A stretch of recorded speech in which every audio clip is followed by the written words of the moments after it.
सबसे पहले तो मैं आपको एक ऑडियो सुनाना चाहता हूँ। गुज़िश्ता दिनों से शोर मचा हुआ था और मैं उसको मुबैना तौर पे बार बार इसलिए कह रहा था कि सादुल्लाह बलोच पाकिस्तान तहरीक-ए-इंसाफ के एमएनए हैं। ये गायब हो गए थे, लेकिन इनके गायब होने से पहले खबर आई थी कि इनकी बेटी को, इनकी बीवी को और इनकी खाला को पहले अगवा कर लिया गया है। अब जरा कहानी आप उन्हीं के मुंह से सुनिए कि वो जब रिहा होकर आए हैं या जब छूट कर आए हैं, क्योंकि कानून साजी तो कटाई में पड़ गई, अब सादुल्लाह बलोच को तो रखा नहीं जा सकता। तो उन्होंने कहानी कौन सी बताई है, जरा ये कहानी आप सुनिए, फिर मैं आपको बताता हूँ। और पंजाब पुलिस की मदद से कुछ नामालूम लोगों ने मेरी बेटी को, मेरी बीवी को और बार बार एक से बात उधर कर रहे थे, हम जो आपको कहें वो आप कर लें, वरना आपके साथ अच्छा नहीं होगा, आपकी फैमिली के साथ अच्छा। तो मैं अल्हम्दुलिल्लाह अपने कायद इमरान खान साहब के नजदीक के साथ पहले भी डरा हुआ था, अभी डरा हुआ और इंशाअल्लाह डरूंगा। तो रात उन्होंने मुझे तकरीबन 1 बजे के बाद जो है अपना वो रिलीज किया है। तो मैं अपने पार्टी कायदीन से, अपनी क़यादत से, अपने लीडरों से मैं मतलब गुजारिश करता हूँ कि वो इस हमारे सारे इस सारे प्रॉब्लम को, इस सारे मसले को वो जो है लीगल फॉर्म पे उठाएं और इसका कोई हल निकालें, क्योंकि वो बार-बार कह रहे थे कि हमें किसी का कोई खौफ नहीं है, किसी का कोई डर नहीं है, हम जिसको जिस वक्त जहाँ से मर्जी हो वो हम उठाकर ले जा सकते हैं और जो कुछ करवाना चाहें वो हम करवा सकते हैं। जी नाज़रीन, आपने स्टेटमेंट सुना और ये स्टेटमेंट है एक मेंबर कौमी असेंबली का, जिसको पाकिस्तानियों ने वोट देकर कौमी असेंबली के ईवान में पहुंचाया।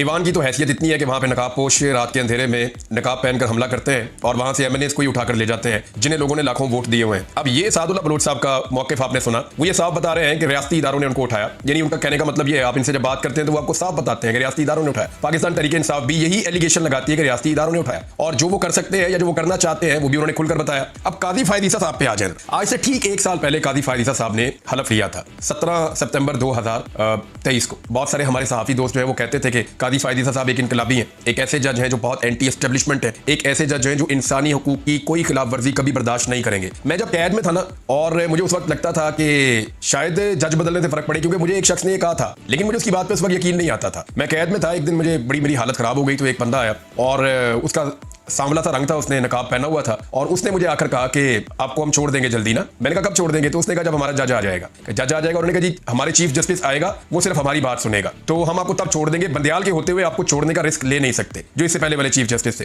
तो मुझे लगा कि यानी ये कैसे क्लेम कर सकता है कि आने वाला चीफ जस्टिस, मैं तो रियासती इदारों की कैद में हूं, और ये कैसे क्लेम कर सकते हैं कि आने वाला चीफ जस्टिस हमारा इशारों पर चलेगा और जैसा हम चाहेंगे वैसा वो काम करेगा। फिर भी मेरे दिमाग में ये था कि नहीं, काजी फायद ईसा शायद ऐसे नहीं होंगे, लेकिन ये तो मुझे आइडिया था कि नवाज शरीफ से वो बहुत प्यार करते हैं, नवाज शरीफ को उनका हमेशा फायदा होता है, लेकिन वो इंसानी हुकूक की खिलाफ वर्जियों पर ऐसे खामोश रहेंगे। 1 साल पहले उन्होंने अपनी अहलिया के साथ खड़े होकर हलफ लिया, तो पाकिस्तान में लोगों ने कहा कि जी अब तो औरतों के लिए बड़ी इज्जत होगी पाकिस्तान में, ये औरतों के लिए एक नई शुरुआत है, एक नया एरा शुरू होने जा रहा है, एक नए दौर का आगाज हो रहा है, ऐसी बातें की गई। लेकिन उसके बाद उन्होंने देखा औरतों को सड़कों में घसीटा गया, औरतों को गिरफ्तार किया गया, औरतों के सर पे काला कपड़ा डाला गया, चादर और चार दीवारी का तकद्दुस पामाल किया गया, औरतों से कागजात नामजदगी छीने गए, औरतों के गिरबानों पर हाथ डाला गया, औरतों के कपड़े फाड़े गए, औरतों के ऊपर जुल्म और तशद्दुद किया गया, और औरतों की जीती हुई नशिस्तों पर ताकतवरों ने नताइज तब्दील करके रवायती मर्दों को कामयाब करार दे दिया। यानी वो सारी चीजें खवातीन के साथ हुई जो सोच रहे थे कि नहीं होगी। काजी फायद ईसा के खिलाफ तो पूरा एक व्हाइट पेपर जो है वो जारी होना है, और मेरी इत्तला के मुताबिक उसकी तैयारी वुकला कर रहे हैं। वुकला एक व्हाइट पेपर जारी करेंगे कि काजी फायद ईसा साहब के दौर में कितनी ज्यादा फस्तायत हुई है। यानी ये मैंने क्या बता रहा था अभी कि मेरी बेटी को और मेरी बीवी को अगवा किया गया, इसलिए कि जनाब अली आपने वोट डालना है।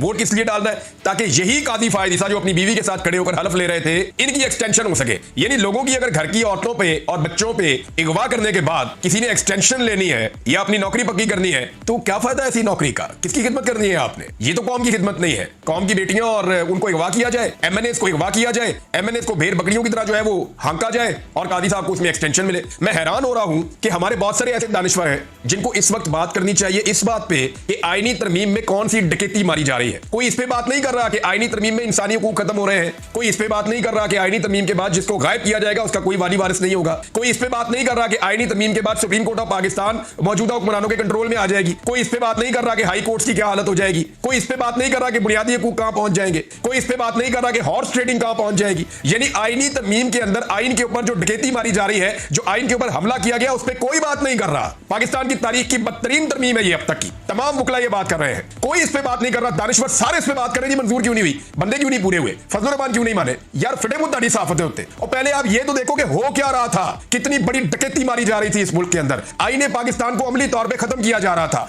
इंसानी हुकूक नापैद होने जा रहे थे। ये जो कुछ आइन के साथ खिलवाड़ हो रहा था पूरा पाकिस्तान जानता है, उस पर कोई नहीं बात कर रहा कि जनाब डकैती असल में हो वारदात क्या थी, उस पर कोई बात नहीं कर रहा। सारे बात कर रहे हैं कि वारदात कामयाब क्यों नहीं हुई। सारे वारदात कर रहे हैं, अच्छा चलो बात ये कर रहे हैं कि अभी वारदात कामयाब नहीं हुई, थोड़ी देर से बात हो जाएगी, अभी हम दोबारा कोशिश करेंगे वारदात कामयाब करवाने के लिए। यानी ये इस मुल्क में इस वक्त सहाफत का आलम है। मुझे अच्छी तरह याद है कानूनी केस में मरियम नवाज की गिरफ्तारी हुई थी और एक कानूनी केस में फरियाल तालपुर साहब की अरेस्ट हुई थी। तो इन लोगों ने इतना शोर मचाया और आज भी ये दोनों खवातीन अपनी जायदादों का हिसाब नहीं दे सकी। बेगुनाह खवातीन को गिरफ्तार किया गया, हिरासत में लिया गया, अगवा किया गया, जो उनके साथ जुल्म किया गया उसके ऊपर कोई जुबान खोलने को तैयार ही नहीं है। और क्या बता रहा है सादुल्लाह बलोच कि पंजाब पुलिस ने सहूलतकारी की है उनकी बेटी को, बीवी को और खाला को अगवा करने के लिए। जो नामालूम अफराद उठाने के लिए आए थे, पंजाब हुकूमत मरियम नवाज की जो है वो सहूलतकार कर रही थी, सहूलतकारी की उन्होंने अपनी पुलिस के जरिए से। ये सारे के सारे इस जुर्म के शरीक है। और देखिए पाकिस्तान की एस्टेब्लिशमेंट को एक प्रॉब्लम यह है कि वो ये साबित करना चाहते हैं कि वो सियासत का हिस्सा नहीं है। डीजीआईएसपीआर ने यही कहा था ना कि मैं सियासत का हिस्सा नहीं हूं, हमारा इदारा सियासत नहीं कर रहा, फौज का किसी सियासी जमात से ताल्लुक नहीं है, ना हमारा कोई फेवरेट है ना हम किसी के मुखालिफ है। लेकिन मुझे ये समझाया एस्टेब्लिशमेंट पाकिस्तान की कि हम बेवकूफ हैं। यानी जो लोग आपके बहुत करीब है वो आपके बिहाफ के ऊपर आते हैं, आके टीवी पे बैठते हैं, आके सोशल मीडिया पे बैठते हैं और बैठ के अनाउंसमेंट करते हैं जी कि नई मिलिट्री एस्टेब्लिशमेंट अब ये करने जा रही है, अब ये करने जा रही है, अब वो करने जा रही है, और वो चीजें हो भी रही होती हैं। अब पाकिस्तानी बेवकूफ या तो इनका मुंह बंद करे, यानी एस्टेब्लिशमेंट अगर वाकई चाहती है सच्चे दिल से कि वो सियासत से अपने आप को बाहर निकाले तो सबसे पहले इन बाल बच्चों को खामोश करवाए ना, सबसे पहले इनके मुंह बंद करे कि यार तुम तो मुंह बंद करो, हम लोगों को यकीन दिला रहे हैं कि हम सियासत में नहीं है। तुम जाके ढोल लेके चौक में खड़े हो जाते हो कि नहीं जी नहीं, वो आ रहे हैं जी, फलाना डंडा लेके आ रहा है, फलाना टैंक पे बैठ के आ रहा है, फलाना जो है मारने आ रहा है, वो कुटने आ रहा है, वो ये कर देंगे, वो कर देंगे, वो किसी को कबूल नहीं करेंगे, कोई कबूलियत नहीं है, अवाम जो मर्जी कर ले, सारे मर जाए, मुल्क तबाह हो जाए, कोई फर्क नहीं पड़ता। इस किस्म के स्टेटमेंट वो दे रहे हैं। तो मेरे ख्याल में बजाय इसके कि पाकिस्तान की मिलिट्री एस्टेब्लिशमेंट शिकवा करे उन सहाफियों से जो हकायक सामने ला रहे हैं, उन्हें शिकवा करना चाहिए उन सहाफियों से जो ये अनाउंसमेंट कर रही है गले में ढोल डालकर कि जनाब ये जो कुछ भी हो रहा है ये एस्टेब्लिशमेंट कर रही है। यानी फैसल वाडा ने क्या अनाउंस किया, चंद और सहाफियों ने क्या अनाउंस किया, उन्होंने कहा जिनका बिल है वो करवा लेंगे पास। यही तासुर बनाकर दिया ना, जब नहीं हुआ तो सारा इल्जाम इनके ऊपर डाल दिया जो इस वक्त की हुकूमत है। बहरहाल ये बात एस्टेब्लिशमेंट को समझनी पड़ेगी। वो खुद कह रहे हैं कि फौज की मुदाखलत नहीं है। अभी एक नया बयानिया भी दिया जा रहा है कि जनरल फैद हमीद जो गिरफ्तार है अपने जराइम की पादाश में, और वो अपने उससे जो सवाल पूछे हैं उसको जवाब देना चाहिए, और ये बड़ी अच्छी बात है। सबका एहतसाब होना चाहिए, जो अभी मौजूद है ये रिटायर हो या ना हो, इनका भी एहतसाब होना चाहिए, जो इनसे पहले वाले उनका भी होना चाहिए। इसी तरह पाकिस्तान आगे बढ़ेगा। पाकिस्तान में कोई भी मुकद्दस गाय नहीं होनी चाहिए। लेकिन ये मुंह उठा के अभी लोग कहना शुरू हो गए कि फैद हमीद करवा रहे हैं जो करवा रहे हैं, ये जो आईनी तमीम पास नहीं ना हुई ये फैद हमीद की वजह से नहीं हुई। भाई अगर फैद हमीद अभी भी इतना मौसर है तो मौजूदा जो मिलिट्री की आदत है वो क्या कर रही है फिर? ये तो फिर आप कह रहे हैं वो नायल है, वो कंट्रोल ही नहीं कर पा रहे अपनी फौज को। एक तरफ आप कह रहे हैं कि फौज गैर सियासी है, दूसरी तरफ आप ये बयानियां भी दे रहे हैं कि नहीं जी वो जो है ना फैद हमीद वो अभी तक इन्फ्लुएंस कर रहा है। कैसे कर रहा है? वो तो गिरफ्तार है। भाई एक चीज है जो फजलुर रहमान ने उसको नापसंद किया, और फजलुर रहमान ने कोई इमरान खान की मोहब्बत में नहीं किया। पाकिस्तान तहरीक इंसाफ के लोगों ने कोई लालच नहीं दी जाके फजलुर रहमान साहब को। मैं अच्छी तरह जानता हूं, एक इजाफी सीट उन्होंने मांगी खैबर पख्तूनख्वा में सेनेट की उनके लोगों ने, तो तहरीक इंसाफ ने हामी नहीं भरी अभी तक। उन्होंने कहा जो आपके साथ वादा था उसी तरीके से हम चलेंगे, इससे ज्यादा हम नहीं दे सकते, आपका इससे ज्यादा मौलाना साहब शेयर नहीं बनता। तहरीक इंसाफ की कहीं हुकूमत नहीं है, वो कुछ और दे नहीं सकते, केपी में वो कुछ दे नहीं रहे। तो फजलुर रहमान साहब के साथ सौदेबाजी कोई नहीं की तहरीक इंसाफ ने। उन्होंने दिखाया कि देखिए फजलुर रहमान साहब जो आपकी सियासत का बेड़ा गर्क हो गया ना, ये बाकी भी आपकी सियासत बढ़ जाएगी अगर आपने ये कानून पास करवा दिया,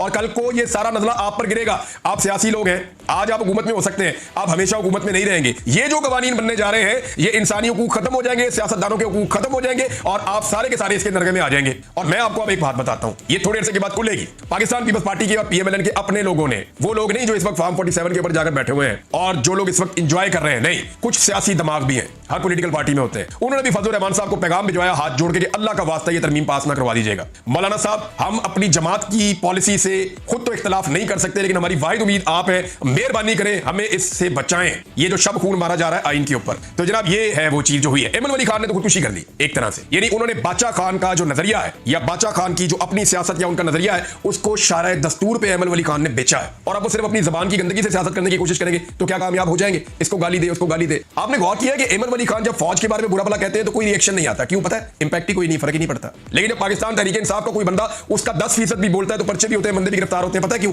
इंपैक्ट होता है, फर्क पड़ता है, लोग बात को गौर से सुनते हैं। तो एमन वली खान साहब जितना मर्जी चलाए, चाहे फौज को बुरा भला कहे, चाहे इदारों को बुरा भला कहे, कोई इन पे पर्चा नहीं करेगा, कोई इन्हें गिरफ्तार नहीं करेगा। वजह यह नहीं है कि वो डील हुई है, वजह सादी है, कोई फर्क ही नहीं पैदा, जो मर्जी कहता है, लोगों ने माननी नहीं सुननी नहीं लोगों ने। तो यहां तक इन्होंने अपनी सियासी औकात को अपनी हरकतों से पहुंचा दिया।